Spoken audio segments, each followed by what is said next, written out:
আপনার কোথায় কোথায় রাস্তা বন্ধ, কোথায় কোথায় রাস্তা বন্ধ, এটা কি মিথ্যা বলতেছি আমি? আপনিও তো মুভমেন্ট করতে পারেন না। যেমন হঠাৎ শুনতে পারলাম যে যমুনায় আন্দোলনকারীরা ঢুকে পড়ছে, আমি অন্য কোন প্রস্তুতি নিয়ে আইয়া এবং যাই দেখি অবস্থা ভয়াবহ।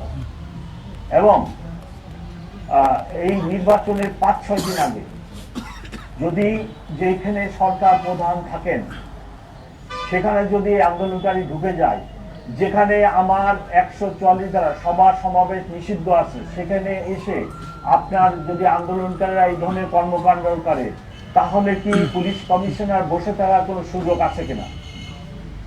ডেইলি স্টার, প্রথম আলোতে যে আক্রমণ হলো গভীর রাত্রে ১১টায়, ট্রাফিক জ্যামের কারণে আমার অফিসারদেরকে আমি ওখানে সময় মতো পাঠাতে পারি নাই এবং এই ধরনের ঘটনা ঘটলো, তখন তো সব ব্লেম পুলিশের উপরই আছে।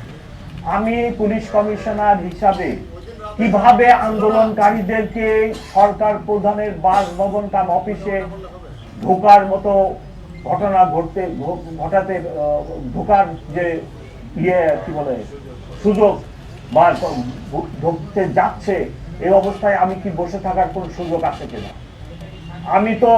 আমি তো শুধু আমি নিজেই যাই নাই। অ্যাট ওয়ান স্টেজ আমি আমার ইন্সপেক্টর জেনারেলকে ফোন করছি যে ভাই আমি তো একা পারতেছি না, you should come to help me, এবং ইন্সপেক্টর জেনারেল নিজেও সেখানে আসছে, আপনারা দেখছেন কিনা। ততক্ষণে আমরা আন্দোলনকারীকে সেরাটনের ওই পাশে নিয়ে গেছি, আমার ডান পাশের কলিগ বাম পাশের কলিগ সবাই উপস্থিত ছিল।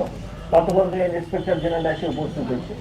আপনারা এই কথা লেখেন যে গত ১৫ মাসে যে এই যে ২০টা লোক ১০টা লোকে রাস্তা ব্লক করে ফেলে, প্রেগনেন্ট লেডি ডেলিভারির জন্য হাসপাতালে যেতে পারে না, হার্ট অ্যাটাক আলা রোগী যেতে পারতেছে না, অমক যেতে পারতেছে না, পরীক্ষাতে যেতে পারতেছে না, বিমানবন্দরের টিকিট আছে, প্লেন ফেল করতেছে, আপনারা এই কথাগুলো লেখেন।